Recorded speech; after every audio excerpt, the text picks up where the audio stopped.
अध्यक्ष महोदय, गृह विभागाच्या संदर्भामध्ये सन्माननीय उपमुख्यमंत्री आणि गृहमंत्र्यांना माझी विनंती आहे की बोरिवली येथील गोराई गाव म्हणजे समुद्राच्या पलीकडे असलेल्या पोलीस स्टेशनची इमारत बांधण्यासाठी आपण निधीची व्यवस्था करण्याची मागणी या पुरवणीच्या संदर्भामध्ये करणार आहे।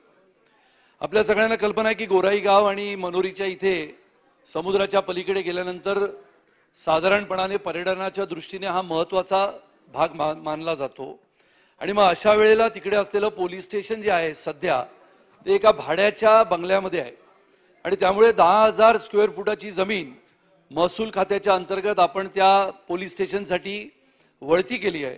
त्यामुळे त्या पोलीस स्टेशनची इमारत सार्वजनिक बांधकाम खात्याच्या विभागामार्फत जर बनवण्यात आली तर गोराई आणि मनोरीमध्ये येत असलेल्या पर्यटकांना त्या पोलीस स्टेशनच्या माध्यमातून कायदा व सुव्यवस्था राखण्यासाठी मदत होईल।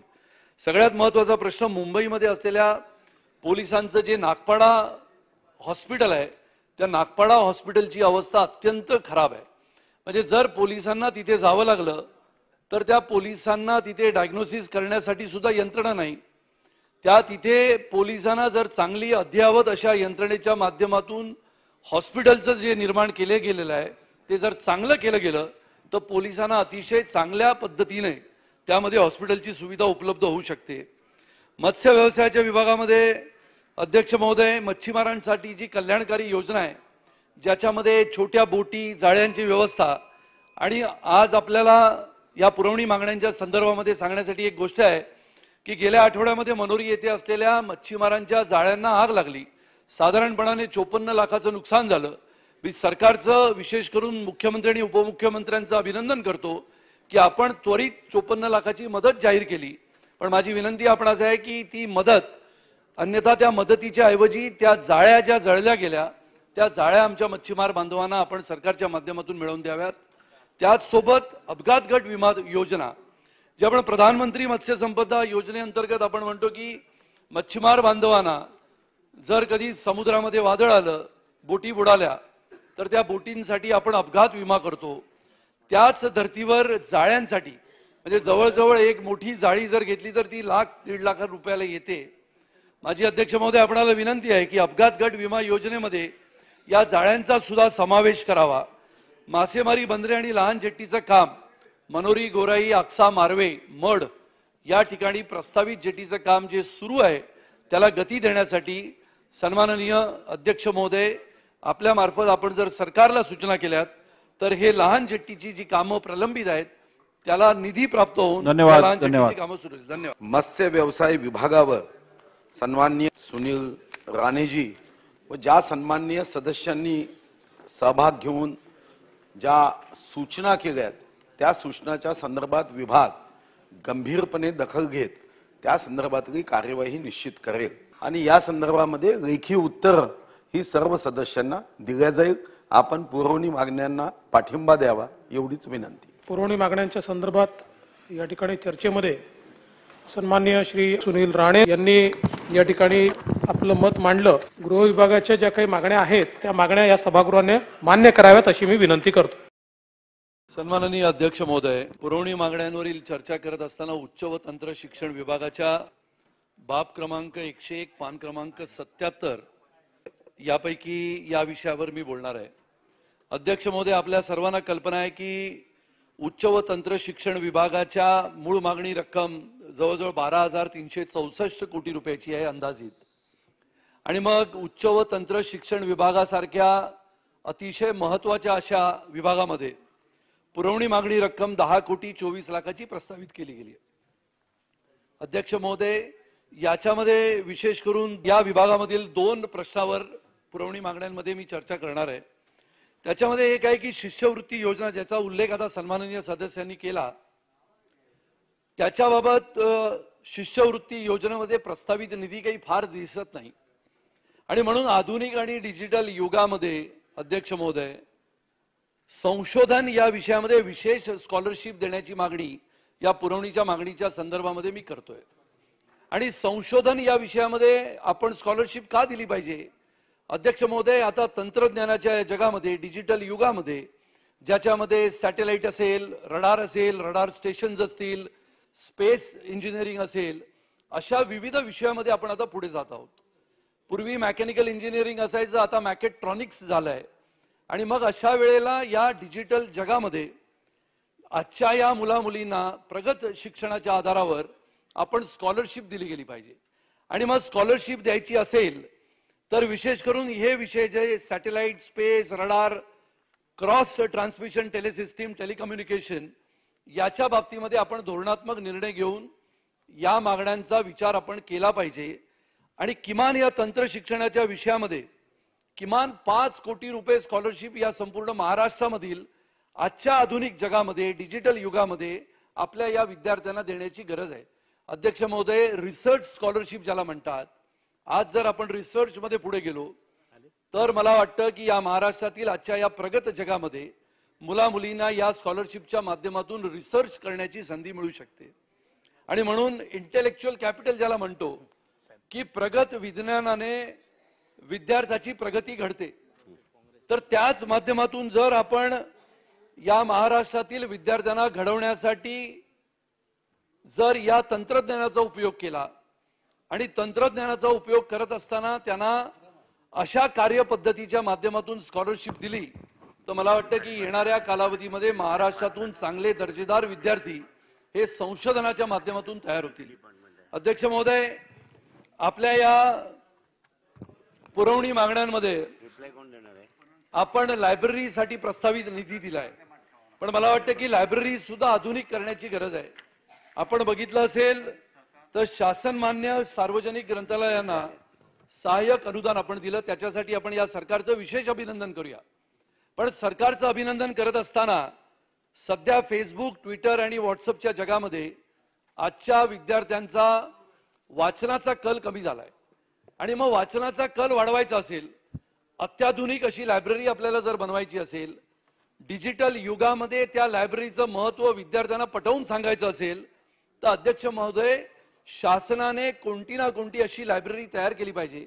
मग मुंबई असेल, पुणे असेल, नाशिक असेल, सोलापूर असेल, कोकण असेल, अशा भागांमध्ये शासनाने एक दर्जेदार डिजिटल लायब्ररी ज्याचं उत्तम उदाहरण जगामध्ये सापडतं अशी लायब्ररी शासनाने करण्याची गरज आहे. आणि त्याच्यासाठी म्हणून मध्यवर्ती जिल्हा असेल, तालुका असेल, अशा ठिकाणी या लायब्ररी आपण तयार करायला घेतल्या पाहिजेत अशी माझी मागणी आहे. आणि म्हणून याच्यामध्ये उल्लेख असा करावा की शासनाचं अभिनंदन आणखीन एका गोष्टीसाठी मला करायचं आहे, उच्च व तंत्र शिक्षण विभागामध्ये. त्याच्यामुळे भारतरत्न लता दीनानाथ मंगेशकर आंतरराष्ट्रीय संगीत महाविद्यालय याच्यासाठी शासनाने 49,10,00,000 रुपयाचं अनुदान मंजूर केलं. त्याबद्दल मी शासनाचं विशेष करून अभिनंदन करतो. आपल्या सगळ्यांना माहिती आहे की संगीत महाविद्यालयाचा विस्तार वाढवून संपूर्ण राज्यामध्ये आपण विविध ठिकाणी शाखा तयार करतो आहोत. मग संगीत असेल, त्यामध्ये गायन असेल, कला असेल, तबलावादन असेल, सितारवादन असेल, पेटीवादन असेल, पण त्याच सोबत नृत्य आणि नाट्य. नॅशनल स्कूल ऑफ ड्रामाच्या धर्तीवर आज मुंबईमध्ये, म्हणजे मुंबई विद्यापीठाची जर आपण गोष्ट केली तर नॅशनल स्कूल ऑफ ड्रामाच्या धर्तीवर आज डिप्लोमा आणि डिग्री या महाराष्ट्रामध्ये कुठेही आपल्याला नाट्य आणि नृत्य क्षेत्रामध्ये मिळत नाहीत. त्यामुळे डिप्लोमा आणि डिग्री नाट्य आणि नृत्य क्षेत्रामध्ये आपण तयार करण्यासाठी या सरकारच्या मागणीद्वारे आपण हे केलं पाहिजे. आणि आपल्या सगळ्यांना कल्पना आहे की ग्राम विकासच्या माध्यमातून आपण अनेक ठिकाणी तीर्थक्षेत्राचा विकास करतो. आणि कोकणामध्ये असलेल्या गणपतीपुळे या तीर्थक्षेत्राचा विकास करण्यासाठी विशेष करून आजूबाजूच्या सर्व गावांचा विकास त्यामुळे होऊ शकतो.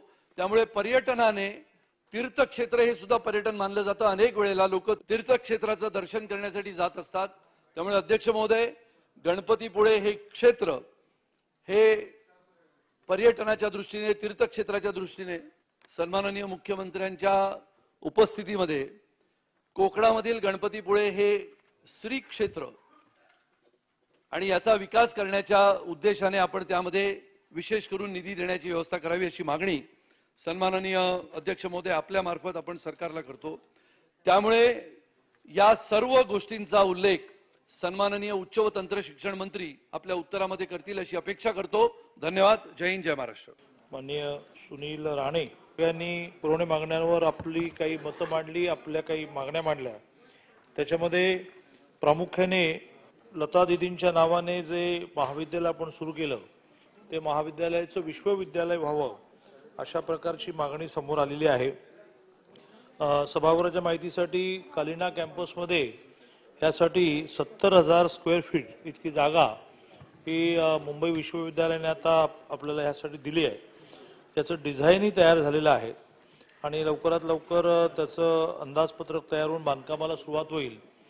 आणि आता रवींद्र नाट्य मंदिरमध्ये सुरू असणारं हे लता दीदींच्या नावाने महाविद्यालय की ज्याच्यामध्ये कोर्सेस तर सुरू झालेले आहेत, पण या नवीन जागेमध्ये शिफ्टिंग होताना याचं विश्वविद्यालय करणं याचा आपण नक्की विचार करू। त्याचबरोबरीने एक डिजिटल लायब्ररीचा प्रस्ताव माननीय आशिषजी शेलार आणि माननीय सुनील राणे या दोघांनी मांडलेला आहे, तोही आपल्याला नजीकच्या काळामध्ये नक्की करता येईल। माननीय सुनील राणेने याला धरून एक मुद्दा मांडला आहे, तो प्रामुख्याने अशाच प्रकारचं एक नाट्य विषयातलं एक अधिविद्यालय आणि मग विश्वविद्यालय सुरू करावं। सरकार या विषयात नक्की विचार करेल, कारण अशा प्रकारचं ज्याच्यामध्ये काही विशेष प्रावीण्य हवं आहे, विशेष फॅकल्टी हव्या आहेत अशी गोष्ट सुरू करताना त्याला फॅकल्टी कुठून मिळणार हा विचार करून, कारण इमारत उभी राहिली, कोर्सेस डिझाईन झाले, तर शिकवणार कोण हा मुद्दा आहे। पण यावरही आपण नजीकच्या काळामध्ये विचार करू। मधल्या काळामध्ये मी सुनील राणेंना असं म्हटलं की असा निर्णय आम्ही केला तर तुमच्याकडे जी शिक्षण संस्था आहे त्या शिक्षण संस्थेमध्ये हा तुम्ही कोर्स घ्याल का, त्यांनी त्यांना मान्यता दिली आहे। अध्यक्ष महोदय, अनधिकृत आणि अधिकृत फेरीवाल्यांच्या संदर्भातला हा प्रश्न आहे। त्याच्यामध्ये वीज जोडणीच्या संदर्भामध्ये उत्तर सन्माननीय उपमुख्यमंत्री महोदयांनी याच्यामध्ये दिलंय। माझा प्रश्न असा आहे की बोरिवलीच्या पश्चिमेकडील रेल्वे स्टेशनच्या बाजूला हजारो फेरीवाले म्हणजे असं झालंय की दुकानाच्या समोर 1, 2, 3 आणि हजारोच्या संख्येने फेरीवाले, लाखोच्या संख्येने प्रवासी येतात आणि दररोज बोरिवलीच्या त्या ठिकाणी संध्याकाळी लोकांना चालायला पण जागा मिळत नाही। त्याच्यामध्ये अनधिकृत जोडणी घेतलेले पण आहेत, अनधिकृतपणाने नाला सोपारापासून आलेले फेरीवाले आहेत। माझी अशी विनंती आहे आपल्या मार्फत सन्माननीय उपमुख्यमंत्र्यांना की या बोरिवलीच्या बाबतीत एकदा काहीतरी निर्णय फेरीवाल्यांच्या बाबतीत आपण घेतला पाहिजे। अनधिकृत आणि अधिकृतची यादी जर महानगरपालिकेकडे असेल तर त्याच्या बाबतीतली भूमिका घेऊन अनधिकृत फेरीवाल्यांवर कारवाई करण्याचे निर्देश आपण देणार का, माझी विनंती आहे। माननीय अध्यक्ष महोदय, साधारणपणे जे अधिकृत फेरीवाले आहेत त्यांना काय आपल्याला सोयी सुविधा देता येतील या संदर्भात निश्चितपणे शासन विचार करेल। त्यांना ग्रीडवरनं नाही तर ऑफ ग्रीड अशा प्रकारे आपण त्यांना काही कनेक्शन देऊ शकतो का याचाही विचार करण्यात येईल। तथापि अनधिकृत अशा प्रकारचे जर फेरीवाले असतील तर त्यांचं अन्यत्र कुठे पुनर्वसन करता येईल का असा प्रयत्न निश्चितपणे सरकार करेल। अध्यक्ष महोदय, दुग्ध व्यवसाय विकास विभागाच्या या आजच्या लक्षवेधीमध्ये सन्माननीय मंत्री महोदयांना माझी विनंती आहे की एक प्रश्न असा आहे की आपण आरे कॉलनीचा विकास करत असताना किंबहुना सल्लागार आपण त्याच्यामध्ये नेमत असताना मूळ आरे कॉलनीमध्ये असलेल्या आरे डेअरीच्या बाबतीत काही निर्णय आपण घेणार आहोत का? मुंबई शहराला सकस दूध मिळावं अशी ही मुंबईकरांची इच्छा आहे। आज खासगी डेअरीच्या माध्यमातून मुंबईमध्ये जवळजवळ 50 लाख लिटर दूध दररोज येतं, त्यापैकी 50 लाख लिटर दूध वितरण केलं जातं, 50 लाख लिटर दुधाच्या भुकटी तयार होते। माझी अध्यक्ष महोदय आपल्याला विनंती आहे की सन्माननीय दुग्ध व्यवसाय विकास मंत्री जेव्हा या बाबतीमध्ये सल्लागाराची नेमणूक करतील त्यावेळेला दूध डेअरीच्या बाबतीमध्ये काही योजना नियोजन काही करणार आहात का? या आरे डेअरीच्या सोबत, कारण का हा दुग्ध व्यवसायाशी संबंधित प्रश्न आहे अध्यक्ष महोदय, वरळी डेअरी नाही आता, त्या वरळी डेअरीला जोडून बोलतो मी थोडस, कारण का जर आरे डेअरी आपण करणार असू किंबहुना सरकारने या डेअरीमध्ये पडू नये पण सरकारने पीपीपीचं मॉडेल करावं। डेन्मार्कच्या धर्तीवर मुंबई शहरामध्ये इतक्या जमिनी आहेत आपल्या आणि आपण डेअरी पूर्णपणाने बंद करणार असू तर मुंबई शहराला चांगलं सकस दूध मिळावं अशी मुंबईकरांची इच्छा आहे। त्यामुळे याच्या बाबतीतली दूध वितरणाची, दूध उत्पादनाची व्यवस्था किंबहुना दूध उत्पादक शेतकरी मुंबई शहरामध्ये जर दूध देत असेल तर त्या दूध वितरणाची व्यवस्था सरकार येणाऱ्या या नवीन प्रकल्पामध्ये करणार आहेत का? दोन्ही वरळी आणि आरे डेअरीच्या बाबतीमधला हा प्रश्न ज्वलंत आहे। मुंबई शहरातील नागरिक विचारतात की दूध सकस मिळणार की नाही। अध्यक्ष महोदय, सन्मान्य सदस्य सुनील राणे साहेबांनी जो सांगितला मुद्दा तो महत्वाचा आहे, कारण शेवटी हा व्यवसाय आता पूर्णपणे पूर्वी त्याची एक मक्तेदारी होती आरेची.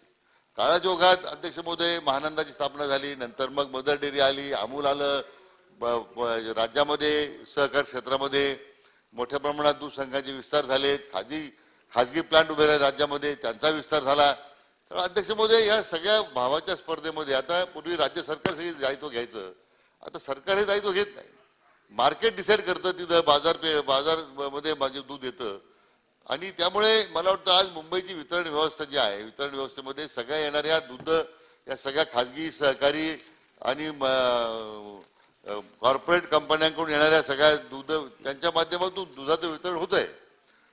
इथे एफडीएच्या माध्यमातून त्याच्यात भेसळ होऊ नये किंवा तो चांगल्या प्रकारचं दर्जेदार दूध मिळावं यासाठी एफडीएनी कारवाई करावी अशी अपेक्षा आहे अध्यक्ष महोदय. आणि त्यांना त्या पद्धतीने सूचना देण्यात येतील. आरेकडे आता जो मनुष्यबळ जो आता आयडल आहे की जो आता व्यवस्था बंद झाल्यामुळे जो आमच्याकडे मनुष्यबळ तो आम्ही एफडीला देण्यासंदर्भात आम्ही त्या बाबतीत कारवाई करू. कारण एफडीला मनुष्यबळ नाही तो आम्ही आमचा त्या ठिकाणी देण्याबद्दल आम्ही अध्यक्ष महोदय आपण कार्यवाही करू. आणि तिसरा जो मुद्दा आहे की आरेच्या ज्या एस्टॅब्लिशमेंट आहेत, वर्ली आहे किंवा कुर्ला आरे आणि ज्या ठिकाणी अशा आपल्या जमिनी आहेत अध्यक्ष महोदय, त्याचं त्या ठिकाणी मग सन्मान्य सदस्य म्हटले की पीपी मॉडेल करता येईल का, त्याचं काही फायनान्शियल मॉडेल तयार करता येईल का सरकारच्या आणि विशेष मुंबईकरांच्या दृष्टीने. एक प्रस्ताव अध्यक्ष महोदय आला होता की वर्लीमध्ये आपण एखादं त्या ठिकाणी इंटरनॅशनल कन्व्हेन्शन सेंटर उभं करता येईल का. कारण मुंबईकडे कन्व्हेन्शन सेंटरच नाही, लोकांना एक तर ते पोवायला जावं लागतं, तर जिओ जावं लागतं. असं काही करता येईल का अध्यक्ष महोदय. त्या ठिकाणी एक माशाचं मत्स्यालय प्रस्तावित केलं होतं. आता त्या ठिकाणी तेवढी काही त्याची काय अध्यक्ष महोदय त्याचाही शास्त्राने काही तो काही रद्द केलेला नाही, परंतु एकूण त्याची व्याप्ती लक्षात घेऊन अध्यक्ष महोदय या सगळ्या मॉनिटायझेशन करून आपल्याला आरेच्या असणाऱ्या सगळ्या व्यवस्थेमध्ये कशा पद्धतीने तो राज्य सरकारच्या त्या आरेच्या कामगारांचा सुद्धा आपल्याला त्यामध्ये विचार करावा लागेल. त्यांना विस्थापित करणं उपयोग होणं अध्यक्ष महोदय. म्हणून व्यापक याचा विचार करताना मला वाटतं सुनील राणे साहेब जे सन्मान्य आमदार महोदय आहेत त्या विशेष भागामध्ये त्यांचंही काम वर्लीमध्ये राहिले, त्यांचा सुद्धा समावेश त्या समितीमध्ये अध्यक्ष महोदय आपण करू. अध्यक्ष महोदय, प्रश्न क्रमांक 56,948. अध्यक्ष महोदय, प्रश्न असा आहे की प्रधानमंत्री ग्राम सडक योजना व मुख्यमंत्री ग्राम सडक योजनेअंतर्गत केलेल्या कामांची कंत्राटदारांकडून वस्तू व सेवा कराची रक्कम कपात न केल्याबद्दल सन 2020 आणि 2021 या आर्थिक वर्षातील 29 जिल्ह्यातील कामांची बिले जीएसटी कपात न करता दिली गेल्यामुळे कॅगने याच्याबद्दल कार्यकारी अभियंता यांच्यावर गंभीर ताशेरे ओढले. अध्यक्ष महोदय, प्रश्न असा आहे की त्यांनी अतिरिक्त दिलेली बिले संबंधितांकडून वसूल करण्याची शिफारस केली आहे असं उत्तरात म्हटलंय आणि हे पण म्हटलंय की हे अंशतः खरं आहे. आता अंशतः खरं आहे म्हणजे खरं आहे ते किती प्रमाणात खरं आहे आणि सदरील अतिरिक्त अदा केलेली जीएसटीची रक्कम अध्यक्ष महोदय 28,63,00,000 कंत्राटदाराकडून वसूल करण्यात आली आहे का. प्रश्न क्रमांक 2 असा आहे की वस्तू व सेवा कर अधिनियम दिनांक 1 जुलै 2017 च्या व वित्त विभागाच्या 2017-18च्या मार्गदर्शक सूचनांची अंमलबजावणी न केल्यामुळे या प्रकरणी संबंधित कार्यकारी अभियंत्यांवर कोणती कारवाई करणार. उत्तर क्रमांक 3 मध्ये असं म्हटलंय की आम्ही असे निर्देश दिले आहेत. कॅगच्या सन 20 आणि 21च्या अहवालामध्ये 34 पैकी 29 जिल्ह्यामध्ये हे निर्देश दिले गेले होते. उरलेल्या 5 जिल्ह्यामध्ये साधारणपणाने पालघर, रायगड, सिंधुदुर्ग, सांगली आणि सातारा या 5 जिल्ह्यांच्या विभागामधून माहितीच उपलब्ध करून दिली नसल्याचं कॅगने म्हटलंय. हे खरं आहे का. आणि कॅगला कामांची माहिती उपलब्ध करून न दिल्याप्रकरणी संबंधित यंत्रणांवर सन्माननीय मंत्री महोदयांनी कोणती कारवाई केली याची माहिती या सभागृहाला देतील का. सन्माननीय अध्यक्ष महोदय, ज्या संदर्भात आपण विचारलं 5 जिल्ह्यांवर काय कारवाई करणार, याच्यावर खरं आहे की त्या ठिकाणी जवळपास या संदर्भामध्ये 5 जिल्ह्यांनी म्हणजे 34 जिल्ह्यांपैकी 29 जिल्ह्यामध्ये PMGSY CMJSYच्या कामांची तपासणी एजने केलेली होती आणि त्यामध्ये 1243 कामांची तपासणी या संदर्भात संपूर्ण त्यांनी केली आणि यामध्ये काही त्रुटी आढळून आल्या. त्रुटी अशा आढळून आल्यात की जी 161 कामं प्रधानमंत्री ग्रामीण सडक योजनेची होती, 1082 कामं ही मुख्यमंत्री सडक योजनेच्या माध्यमातून होती आणि यात ही बिलं देताना काही पैसे जास्त 28-29 कोटी रुपये जास्त दिले गेले असं तक्रारीमध्ये म्हणणं होतं आणि हे एजंटच्या पॅराग्राफमध्ये त्या ठिकाणी आलं आणि खरं आहे. कारण त्यावेळेला काय झालं, या राज्यामध्ये 1 जुलै 2017ला एक GSTची अंमलबजावणीला सुरुवात झाली आणि या GSTची अंमलबजावणी सुरू झाली त्याच्या आधी काही कामांचे टेंडर झालेले होते, काही कामाच्या वर्क ऑर्डर झालेल्या होत्या, काही कामं सुरू झालेले होते आणि त्यानंतर 17 नंतर 1 जुलै 17 नंतर किंवा आता हे जे पेमेंट आहेत किंवा हे जे सगळे एस्टिमेट आहेत हे कोणत्या रेटने घ्यायचे. मग आता पूर्वी GSTच्या आधी या संदर्भामध्ये व्हॅट होता, एक्साईज होतं, त्याच्यामध्ये व्हॅल्यू रिटेन्शन होतं, व्हॅट रिटेन्शन होतं, असं मिळून 13.46% हे सगळे टॅक्स वसूल केले जात होते. पण व्हॅट आल्या आपला GST आल्यानंतर हे जवळपास 12% झाले. म्हणजे यातला फरक जो होता तो 1.46 1.46 हा इतका त्या ठिकाणी होता. आणि मग ही कामाची वर्क ऑर्डर झाले की कामं झाले, मग यामध्ये कन्फ्युजन असं झालं की आता काही ठिकाणी असं त्यावेळेला तात्काळ सुद्धा दिली होती की कामं थांबवा, पण या जिल्ह्यामध्ये काही कामं थांबली नाहीत. मग त्यांनी ती कामं करून टाकली, मग त्याची बिलही काढली गेली आणि नंतर मग त्याच्यामधला हा जो डिफरन्स राहिला 1.46चा हा कमी करावा ठेकेदारांकडून असं झालं, पण ठेकेदारांनी ती बिलं पूर्ण घेतली आणि म्हणून त्यांच्याकडे ही येणं बाकी दिसते आहे. त्या संदर्भामध्ये त्या ठिकाणी कारवाई सुरू आहे. 5 जिल्ह्यामध्ये त्या ठिकाणी चौकशी झालेली नव्हती म्हणून 5 जिल्हे बाकी होते, त्या संदर्भामध्ये चौकशी त्या ठिकाणी सुरू आहे.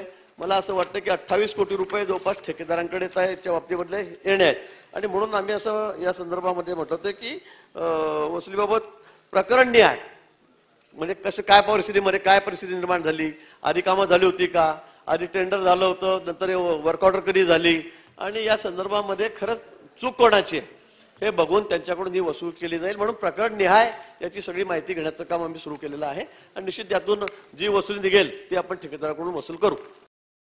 अध्यक्ष महोदय, या लक्षवेधीमध्ये अध्यक्ष महोदय अतिशय महत्वाचे असे प्रश्न आहेत ज्याच्याकडे मी आपलं आणि सभागृहाचं लक्ष वेधण्यासाठी उभा आहे.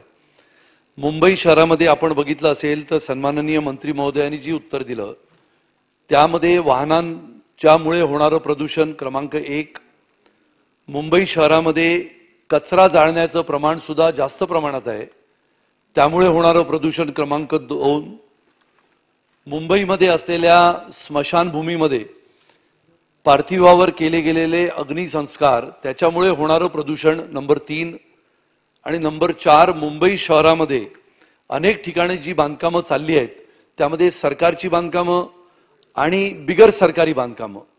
अध्यक्ष महोदय, बिगर सरकारी बांधकामांसाठी लागणारं सिमेंट म्हणजे ज्याला आपण रेडीमिक्स सिमेंट म्हणतो त्या सिमेंट कॉन्क्रीटचे प्लांट या मुंबई शहरामध्ये दाट लोकवस्तीच्या ठिकाणी उभे केले गेले आहेत.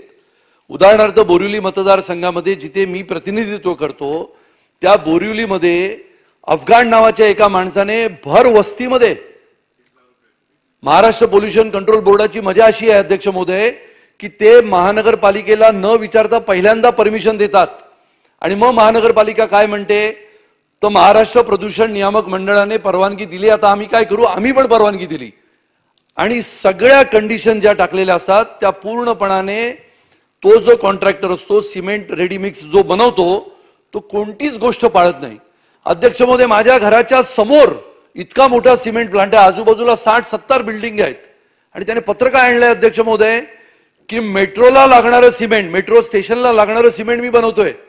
मलाही समजत नाही, मेट्रोची स्टेशन बनून सुरू झाली, दहिसर पासून अंधेरीपर्यंतची नवीन मेट्रो सुरू झाली तरी सुद्धा हा RMCचा प्लांट आज धडधडीतपणाने लोकवस्तीमध्ये दहिसर आणि बोरिवलीच्या मध्ये सुरू आहे. माझी सन्माननीय मंत्री महोदयांना विनंती आहे की अशा पद्धतीचे प्लांट जे भर लोकवस्तीमध्ये लागले गेलेले आहेत ते तात्काळ आपण रद्द केले पाहिजे, त्यांच्यावर कारवाई केली पाहिजे, किंबहुना हे प्लांट लागले कसे याच्याबद्दलची माहिती घेतली पाहिजे. क्रमांक 1.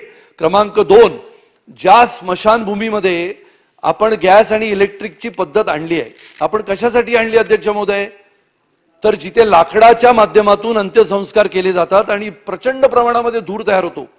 बाबईच्या स्मशानभूमीच्या आजूबाजूला असलेल्या 60-70 इमारतींमध्ये तो धूर जातो आणि अशी परिस्थिती आहे अध्यक्ष महोदय की स्मशानामध्ये पार्थिवावर अग्निसंस्कार होत असताना घरामधून लहान मुलं बघतात आणि मग आपण गॅस चेंबर तिथे तयार केले, गॅसच्या चिमण्या तयार केल्या, इलेक्ट्रिकची स्मशानभूमी तयार केली. तर मला असं वाटतं की ही कालबाह्य झालेली पद्धत, सन्माननीय मंत्री महोदय, आपण याच्यामध्ये लक्ष घालून ती पद्धत बंद करण्यासाठी कोणते प्रयत्न करणार? मुंबई शहराच्या मधोमध स्मशानभूमी आहेत.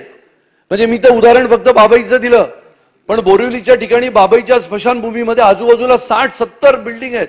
त्यामुळे याच्याबाबत जर आपण विचार केला तर प्रदूषणावर नियंत्रण आणण्याच्या दृष्टीने या अतिशय दोन महत्वाच्या गोष्टी आहेत. एक तर सिमेंट प्लांट जे मुंबई शहरामध्ये भर वस्तीत उभे आहेत, एक रिवाली पार्क बोरिवली पूर्वेला इतका प्रचंड मोठा प्लांट आहे आणि तो एसीसीचा आहे. अध्यक्ष महोदय, तो प्लांट बंद करण्यासाठी संपूर्ण लोक रस्त्यावर उतरले, पण तो प्लांट सुरू आहे. मग महाराष्ट्र पोल्युशन कंट्रोल बोर्ड अशा परवानग्या कशा देतं?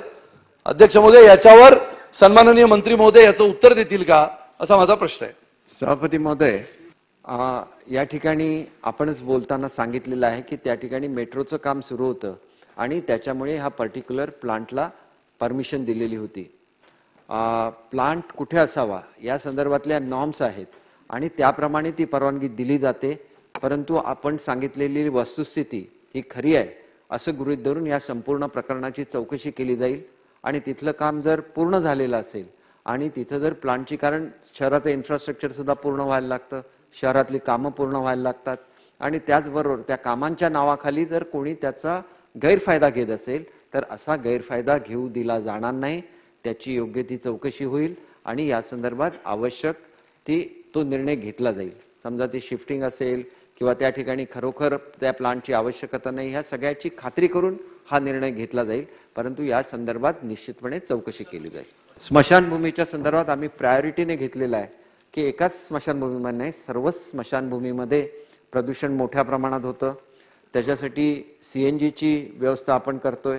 आपण त्या म्हटल्याप्रमाणे लाकडाच्या संदर्भात ताबडतोब निर्णय घेता येणार नाही, कारण ही धार्मिक विधीच्या संबंधित बाब आहे. त्याच्यामध्ये भावना सुद्धा दुखावल्या जाण्याची शक्यता असते. इथं आपण ऑप्शन देतो की तुम्ही कुठल्या प्रकारे अंत्यविधी करायचा आहे, परंतु CNGचा वापर केल्यानंतर त्या ठिकाणी निश्चितपणे लाकडाचा वापर कमी होईल. आणि आता एक नवीन स्टार्टअप कंपनी आली आहे, त्याला सुद्धा आम्ही बोलवलेलं आहे. अशा तऱ्हेचं जे प्रदूषण आहे हे 90-95% कमी करण्याची टेक्नॉलॉजी त्यांच्याकडे आहे आणि भारतीय टेक्नॉलॉजी आहे. त्यांना सुद्धा रविवारच्या मीटिंगला आम्ही बोलवलेलं आहे. आपण ठिकाणी या. आपण 26 पूर्ण दिवस मी मोकळा ठेवलेला आहे त्या मीटिंगसाठी. आपली कमिटमेंट आहे मुंबईच्या जनतेशी की त्यांना शुद्ध हवा देण्याची आणि आम्ही ती पूर्ण करू. आपल्या या आजच्या 4 विभागाच्या मागण्यांपैकी सगळ्यात महत्त्वाच्या अशा सार्वजनिक आरोग्य विभागाच्या काही गोष्टींवर मी मागण्या करणार आहे. सन्माननीय मंत्री महोदय इथे बसले आहेत. काल आणि परवा जी चर्चा झाली त्यामध्ये सतत आरोग्य विभागाच्या माध्यमातून जी चर्चा होत होती त्याच्यामध्ये BPTचा उल्लेख येत होता. मुंबई पोर्ट ट्रस्टवर असलेल्या जागेवर हॉस्पिटल बांधावं असं अनेक सदस्यांनी म्हटलं. सन्माननीय अमीन पटेल साहेब इथे उपस्थित आहेत. त्यांना माहिती आहे की मुंबई पोर्ट ट्रस्टवर सध्या हॉस्पिटल आहे, हे आज नाही आहे, जवळजवळ 50 वर्षापासून आहे आणि 11 एकरवर ते हॉस्पिटल आहे, अद्ययावत हॉस्पिटल आहे. 40,000 लोकांची तिथे ट्रीटमेंट होते. सन्माननीय मंत्री महोदयांना माझी विनंती आहे की आपण याच्यामधली माहिती घेऊन त्या हॉस्पिटलला आपण PPPच्या माध्यमातून, मी स्वतः त्या तिथे डायरेक्टर म्हणून होतो 5 वर्ष, सन्माननीय केंद्रीय मंत्री नितीन गडकरीजींच्या नेतृत्वामध्ये ते हॉस्पिटल आपण PPPच्या मोडमध्ये त्याचं टेंडर केलं, ग्लोबल टेंडर केलं आणि DY पाटील यांच्या संस्थेला ते मिळालं आणि ते मिळाल्यानंतर त्याच्यावर युनियनने फार मोठी केस केली आणि कोर्टामध्ये हे प्रकरण अडकलं. माझी विनंती सन्माननीय अध्यक्ष महोदय आपल्याला आहे की आपल्या मार्फत सरकारमधले आपले मंत्री जर या विषयामध्ये लक्ष घालू शकले आणि केंद्र सरकार आणि राज्य सरकार मिळून समन्वयाने जर तोडगा काढून हे हॉस्पिटल, ज्याच्यामध्ये अध्यक्ष महोदय 80 व्हेंटिलेटर आहेत आत्ता आणि इतकं सुसज्ज आता त्यांनी केलाय पहिला टप्पा DY पाटील या संस्थेने. माझी विनंती आहे अध्यक्ष महोदय आपल्याला आणि सन्माननीय मंत्र्यांना की मंत्री महोदय म्हणाले की एक भूखंड घेऊ, तर भूखंड घेण्याची गरज नाही आहे अध्यक्ष महोदय, तिथे हॉस्पिटल तयार आहे आणि त्या हॉस्पिटलचा जो वाद आहे तो जर आपण सन्माननीय मुख्यमंत्री आणि उपमुख्यमंत्री यांना घेऊन आरोग्य मंत्र्यांनी लक्ष घालून माहिती घेतली तर मी तुम्हाला सांगतो अध्यक्ष महोदय, वडाळ्याच्या ठिकाणी प्रचंड मोठं असं हॉस्पिटल तयार होईल आणि जवळजवळ 1 लाख लोकांना त्या सेवेचा फायदा घेता येऊ शकेल. क्रमांक 2, मगाशी सन्माननीय यशोमती ताईंनी जो मुद्दा मांडला की तरतूद जास्त आणि खर्च कमी. अध्यक्ष महोदय, आपल्या महात्मा ज्योतिबा फुले जन आरोग्य योजनेमध्ये 22 आणि 23 ला तरतूद किती होती अध्यक्ष महोदय? 688 कोटीची. वापरले किती गेले? तो फक्त 278 कोटी 12 लाख रुपये. माझं म्हणणं असं आहे अध्यक्ष महोदय, जर आपण इतकी मोठी तरतूद करतो आहोत, याच्यामध्ये आणखीन एक गोष्ट आहे, ही आपण ऐकली पाहिजे. सर्व सन्माननीय सदस्यांना माझी विनंती आहे की सन्माननीय मंत्री महोदय, या गोष्टीकडे आपण लक्ष दिलं पाहिजे की आपण आता महात्मा ज्योतिबा फुले जन आरोग्य योजनेमध्ये 200 हॉस्पिटल घेतो आहोत, पण सद्यस्थितीमध्ये जी हॉस्पिटल्स आहेत त्यांची स्थिती काय आहे अध्यक्ष महोदय? अनेक नागरिकांना त्याचा उपयोग होतो, त्यांचे ऑपरेशन्स होतात, फायदा होतो, सगळं होतं, पण त्या हॉस्पिटलची बिलं काढण्यासाठी कोणत्या अधिकाऱ्यांना लक्ष्मी दर्शन केल्याशिवाय ती बिलं निघत नाही, याची माहिती घेतली पाहिजे. मग याच्यामध्ये सरकार कोणाचं आहे हे महत्वाचं नाही आहे. सरकार जरी आपलं असलं तरी ही प्रथा परंपरा ही तोडली गेली पाहिजे. मग लक्ष्मी दर्शन करायला लागतं, कसरती करायला लागतात आणि मोदकाचा प्रसाद दिल्याशिवाय त्या हॉस्पिटलची बिलं सरकारकडून मिळत नाहीत. अध्यक्ष महोदय, हे थांबलं पाहिजे. या महात्मा ज्योतिबा फुले जन आरोग्य योजना ही अत्यंत सुंदर योजना आहे, पण मग ज्या हॉस्पिटलने आपल्या गरीब नागरिकांवर उपचार केले त्यांची बिलं तर दिली पाहिजेत. मग ही बिलं देत असताना सुद्धा काहीतरी द्यायचं आणि काहीतरी घ्यायचं, ही प्रथा सन्माननीय मंत्री महोदय आपण बंद करणार का, हा माझा प्रश्न आहे. आणि तुमच्या उत्तरामध्ये याचं उत्तर आलं पाहिजे. आणि कशी करणार, कोणत्या अधिकाऱ्यांवर कसा वचक ठेवणार आणि ती कोणती पद्धत आपण अवलंबणार. सन्माननीय अध्यक्ष महोदय, माझा दुसरा मुद्दा असा आहे की बोरिवलीमध्ये कोरा केंद्र नावाच्या ट्रस्टची प्रचंड मोठी जमीन आहे आणि ह्या जमिनीवर सुपर स्पेशालिटी हॉस्पिटल व्हावं ही मागणी जनतेची आहे. विरार पासून बोरिवलीपर्यंत, बोरिवलीपासून अंधेरीपर्यंत.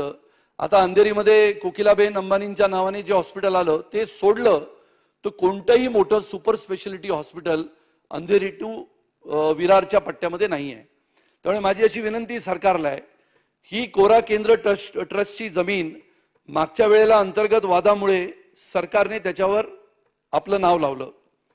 त्याच्यानंतर कोरा केंद्र ट्रस्ट कोर्टामध्ये गेले आणि कोर्टातनं त्यांनी स्टे मिळवला.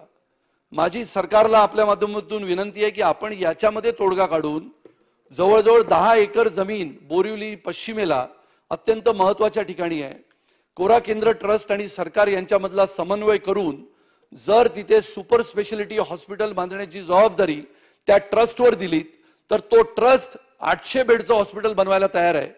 आणि ते 800 बेडचं हॉस्पिटल, मी 10 वेळा त्यांना विचारलं की तुम्ही हे बांधणार तर तुम्ही फ्री देणार का, तर ते सगळे म्हणाले की आम्ही 800च्या 800 बेड हे आपल्या नागरिकांसाठी खुले करणार आहोत, एकही पैसा न घेता.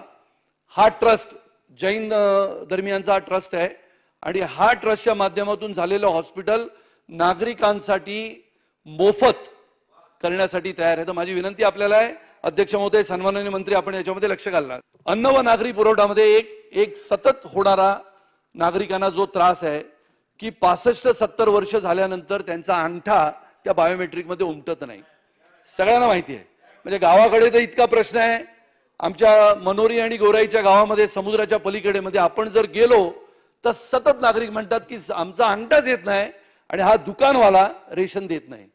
महाराष्ट्रामध्ये असं रेशनचं दुकान, मुंबईत असं रेशनचं दुकान सापडत नाही अध्यक्ष महोदय ज्याला मागचा दरवाजा नाही. पुढच्या दरवाजाला माणूस उभा असतो आणि मागच्या दरवाजाने रेशन जात असतं.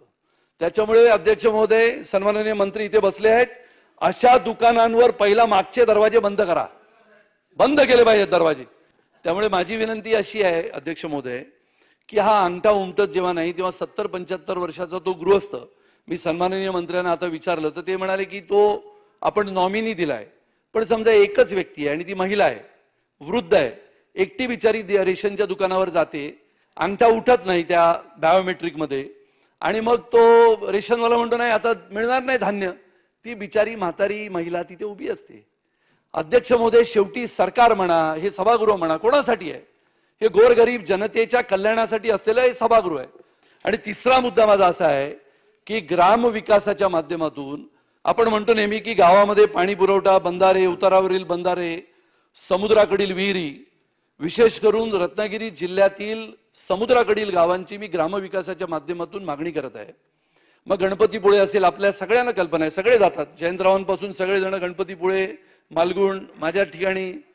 आणि मग अशा वेळेला आपण बघतो तर गणपतीपुळे, मालगुण, वरवडे, रीळ, उंडी, वांद्री, उक्षी या सगळ्या गावांमध्ये समुद्राच्या किनाऱ्यावर विहिरी आहेत, पण त्या विहिरीमध्ये खारं पाणी आहे.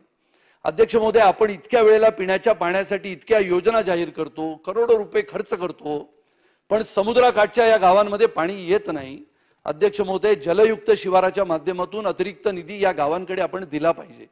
विशेष करून स्वच्छता ग्रामविकासाच्या माध्यमातून आणि आरोग्य, लहान मुलांच्या शाळेमध्ये आपण लक्ष दिलं पाहिजे. अध्यक्ष महोदय, पुन्हा एकदा आपल्याला धन्यवाद. जय हिंद, जय महाराष्ट्र. सन्मान्य सदस्य सुनीलजी राणे साहेब. सन्माननीय अध्यक्ष महोदय, आजच्या महाराष्ट्र विधानसभा नियम 293 अन्वये या प्रस्तावावर चर्चा करण्यासाठी मी उभा आहे. आपल्या सर्व सन्माननीय सदस्यांनी आपली मुंबई आणि आमची मुंबई या विषयामध्ये अनेक मुद्द्यावर चर्चा केली. मग रस्ते, पाणी, शिक्षण, आरोग्य, त्यासोबत झोपडपट्टी पुनर्वसन, म्हाडा, आदिवासी विकास, गिरणी कामगार, पोलीस यांची घरे, पर्यटन, कोळीवाडे, गावठाणे, फेरीवाले, प्रदूषण, कचरा वर्गीकरण, जिजामाता उद्यान, बीडीडी, बीपीटी, बीआयटी, पीएपीची घरं, अशा सर्व विषयाला सन्माननीय सदस्यांनी हात घातला. अध्यक्ष महोदय, आपण जाणतो की मुंबई ही देशाची आर्थिक राजधानी मानली जाते आणि मग या मुंबईच्या विकासाच्या बाबतीमध्ये गेले कित्येक वर्षापासून विकासाच्या नावाने ज्या पद्धतीने राजकारण सुरू होतं, मग गेल्या 2.5 वर्षाचं असलेलं सरकार आणि गेल्या 9 ते 10 महिन्यामध्ये सन्माननीय मुख्यमंत्री एकनाथराव शिंदेजींच्या नेतृत्वामध्ये आणि सन्माननीय उपमुख्यमंत्री देवेंद्रजींच्या नेतृत्वामध्ये या मुंबईचा होणारा कायापालट आपण बघतो आहोत. म्हणजे एकाच वेळेला 500 कामांचं सुशोभीकरणाचं काम सन्माननीय मुख्यमंत्री आणि उपमुख्यमंत्र्यांनी हातामध्ये घेतलं. अध्यक्ष महोदय, काय मुंबई म्हणते, म्हणजे मुंबई ही आपल्या सगळ्यांची जीवाभावाची मुंबई आहे. या मुंबईने प्रत्येक समाजाला, प्रत्येक घटकाला, राज्यामधून येणाऱ्या विविध नागरिकांना आपल्यामध्ये सामावून घेतलं. पण या मुंबईची खऱ्या अर्थाने आता कात टाकते आहे मुंबई आणि मुंबई सजवते आहे. मुंबई आपल्या वैभवामध्ये परत येण्याचा प्रयत्न करते आहे आणि याचं सारं श्रेय जर जात असेल तर ते मुख्यमंत्री आणि उपमुख्यमंत्र्यांना जातं. अध्यक्ष महोदय, आपण बघितलं असेल ज्या चर्चेमध्ये अनेक सदस्यांनी म्हटलं की समुद्र असेल, समुद्राचे किनारे असतील, ते स्वच्छ करण्याचं काम आपल्या सरकारने सुरू केलं. अध्यक्ष महोदय, मनोरी आणि गोराई हा बोरिवली मतदारसंघामध्ये येतो आणि मी आपल्याला सांगतो, संपूर्ण महाराष्ट्रातील जनतेला सांगतो की गेल्या 9 महिन्यामध्ये हे दोन्ही किनारे दररोज सकाळी संध्याकाळी जवळजवळ 20-20, 25-25 लोक ते समुद्र किनारे स्वच्छ करतात. विविध प्रकारच्या मशीन्स आपण तिथे लावल्या आहेत आणि हे समुद्र किनारे स्वच्छ झाल्याने पर्यटनांना आकर्षित करतायत. अध्यक्ष महोदय, आपण याच्यामध्ये म्हटलंय की मुंबईमध्ये 7 एसटीपी प्रकल्प सुरू केले आणि हे 7 एसटीपी प्रकल्प अनेक वर्षापासून बंद होते. मुंबईच्या नाल्यांमधून जाणारा कचरा हा समुद्रात जात होता, समुद्र प्रदूषित होत होता आणि मग समुद्र प्रदूषित झाल्यानंतरची जी स्थिती होती त्या स्थितीकडे बघण्याचा खऱ्या अर्थाने दृष्टिकोन कोणी ठेवला असेल तर तो या देशाचे पंतप्रधान आदरणीय श्री नरेंद्र मोदीजींनी ठेवला. मी या सभागृहाच्या माध्यमातून आदरणीय पंतप्रधान श्री नरेंद्र मोदीजींचं मनपूर्वक अभिनंदन करतो की 7 एसटीपी प्रकल्प, नाले शुद्धीकरणाचे प्रकल्प, नाले शुद्धीकरण, नाले सफाई, महानगरपालिकेने किती करोडो रुपये याच्यावर खर्च केले, पण नाले कधीच साफ झाले नाहीत आणि समुद्र कधीच शुद्ध झाला नाही. तो आपल्या या सरकारने समुद्र शुद्धीकरणाचे प्रकल्प हाती घेतले आणि म्हणून या एसटीपी प्रोजेक्ट मधून काय होणार आहे अध्यक्ष महोदय, तर ज्या सांडपाण्यावर प्रक्रिया होईल, म्हणजे उदाहरणार्थ चारकोप येथे असलेला 6 MLDचा प्रकल्प ज्याच्यामध्ये दररोज 60 लाख लिटर पाणी त्याच्यावर प्रक्रिया करण्याचं काम तिथे होतं. पण अध्यक्ष महोदय, महानगरपालिकेने गेल्या कित्येक वर्षामध्ये या चारकोपच्या एसटीपी प्रकल्पाकडे लक्ष दिलं नव्हतं. म्हाडाने तो प्रकल्प बांधला पण त्याच्यावर लक्ष न दिल्या कारणाने हे 60 लाख लिटर पाणी तिकडच्या नाल्यांमध्ये सोडलं जात होतं. अध्यक्ष महोदय, या सरकारमध्ये आपण प्रयत्न केले आणि त्या 60 लाख लिटर पैकी जवळजवळ 40 लाख लिटर पाणी येणाऱ्या काही महिन्यांमध्ये आपण रिसायकल झाल्यानंतर समोर असलेल्या म्हाडाच्या सोसायट्यांना टॉयलेटसाठी देणार आहोत, ज्याच्या माध्यमातून आपलं स्वच्छ पाणी पिण्याचं हे 40 लाख लिटर दररोजचं वाचेल. अध्यक्ष महोदय, याच्यामध्ये एक गोष्ट करण्याची गरज आहे. महानगरपालिका आपल्या सगळ्यांना माहिती आहे की रस्त्याच्या मध्ये असलेल्या डिवायडरवर झाडं लावते. एक नाही, दोन नाही, हजारो झाडं लावली जातात. पण या झाडांना पाणी देण्याचं काम कोण करतं? तर टँकर जातो. आपण बघत असाल, कधी कधी एक टँकर येतो आणि तो मोठा पाईप घेऊन एक माणूस ते धबाधबा पाणी त्याच्यात सोडत असतो. अध्यक्ष महोदय, हे पाणी असतं, हे पिण्याचं पाणी वापरलं जातं. महानगरपालिकेचे विविध स्तरावरचे पंप आहेत, विहिरी आहेत, तिथून हे पाणी टँकरमध्ये घेतलं जातं. हजारो कोटीचा टँकर माफियांचा धंदा आहे. आणि जर हे एसटीपीचं रिसायकल झालेलं पाणी जर झाडांना, गार्डनला, उद्यानला पाठवलं तर महानगरपालिकेचे हजारो कोटी, शेकडो कोटी वाचू शकतात. महानगरपालिकेने याच्यावर लक्ष देण्याची गरज आहे. अध्यक्ष महोदय, कोस्टल रोडच्या बाबतीत चर्चा झाली. महाराष्ट्राचं आताचं सरकार गतिमान सरकार, वेगवान निर्णय घेण्याची क्षमता असलेलं सरकार 23 नोव्हेंबर 2023ला कोस्टल रोडचा पहिला टप्पा पूर्ण होतोय. मी सन्माननीय मुख्यमंत्री आणि उपमुख्यमंत्र्यांचे याच्यासाठी अभिनंदन करतो की आपल्या या महानगरपालिकेचे आयुक्त यांना सुद्धा गती देण्याचं काम कोणी केलं असेल तर या दोघांनी केलं. पूर्वीच्या वेळेला असलेले आपले महानगरपालिकेचे आयुक्त जशी एखादी बुलेट ट्रेन असते, पण त्या बुलेट ट्रेनचा रिमोट कंट्रोल बाजूला ठेवला तर ती गाडी धावत नाही. पण आताचे आपले महानगरपालिका आयुक्त इतक्या जोरात धावत आहेत की 23 नोव्हेंबर 2023ला नरिमन पॉइंट ते वरळी सी लिंकला जोडणारा जो नवीन कोस्टल रोड आहे तो सुरू होत आहे. मुंबईच्या जनतेसाठी अभिमानास्पद गोष्ट आहे, ज्याच्याबद्दलची चर्चा झाली, अनेक सदस्यांनी मतं व्यक्त केली. पण मुंबई शहरामध्ये 36 आमदार आहेत अध्यक्ष महोदय. आता आम्ही जवळजवळ 10-12 भारतीय जनता पार्टीचे आमदार बसलो होतो. नवीन एकनाथ शिंदेजींच्या नेतृत्वामधल्या शिवसेनेमधले आमदार बसले होते. काँग्रेस, राष्ट्रवादी आणि जुनी शिवसेना याच्यामधला एकही आमदार नव्हता. आणि ज्या वरळीची गोष्ट केली गेली, ज्या महालक्ष्मी रेस्कोर्सची गोष्ट केली गेली, या वरळीला असलेल्या बीडीडी चाळीमध्ये अध्यक्ष महोदय हा इतका मोठा प्रश्न होता. मला आठवतंय की 2006 साली त्याचं आंदोलन मी सुरू केलं होतं. ते 2016 मध्ये जेव्हा सन्माननीय तत्कालीन मुख्यमंत्री देवेंद्रजींनी निर्णय घेतला, 207 इमारतींमध्ये 16,500 घरं आहेत. फक्त वरळीचा जरी विचार केला तर वरळीला 121 इमारती आहेत आणि त्यामध्ये राहत असलेल्या पोलिसाला घरं देण्याचा निर्णय झाला. जो पोलीस प्रत्येकाला सुरक्षा देण्याचं काम करतो, एकही मंत्री पोलिसाशिवाय फिरत नाही. आणि त्यामुळे त्या पोलिसाचं जीवनमान चांगलं व्हावं, त्याचं घर चांगलं असावं, त्याला चांगलं घर मिळावं म्हणून केल्यानंतरचे प्रयत्न होते. पण 2.5 वर्षाच्या त्या सरकारमध्ये मराठी माणूस म्हणणारे लोक या मराठी असणाऱ्या आपल्या पोलिसाला घर देण्यास तयार नव्हते. किंबहुना 50 लाख रुपये द्या, सरकारकडे जमा करा तर तुम्हाला घर देतो, अशी वल्गना करणारं त्यावेळचं सरकार. आणि आपलं सरकार आल्यानंतर एकनाथरावजींच्या नेतृत्वामध्ये, देवेंद्रजींच्या अखत्यारीमध्ये असलेल्या खात्यामध्ये आपण 15 लाख रुपयामध्ये याच पोलिसांना घर देण्याचा निर्णय झाला. अध्यक्ष महोदय, सोपं नव्हतं. 11-12 नाही तर 1999 साली तत्कालीन मुख्यमंत्री नारायणराव राणे असताना 225 स्क्वेअर फूट या बीडीडी चाळीच्या लोकांना देण्याचा निर्णय झाला. तत्कालीन त्यावेळेच्या काँग्रेसने त्याला विरोध केला होता. पण आता हा जो निर्णय झाला अध्यक्ष महोदय, पण मागच्या सरकारमध्ये असलेल्या पालकमंत्र्यांनी काय केलं, पर्यावरण मंत्र्यांनी 22 मजल्यांच्या इमारती होत्या, त्या काय त्यांच्या मनामध्ये आलं माहिती नाही, त्यांनी 40 मजल्याच्या केल्या.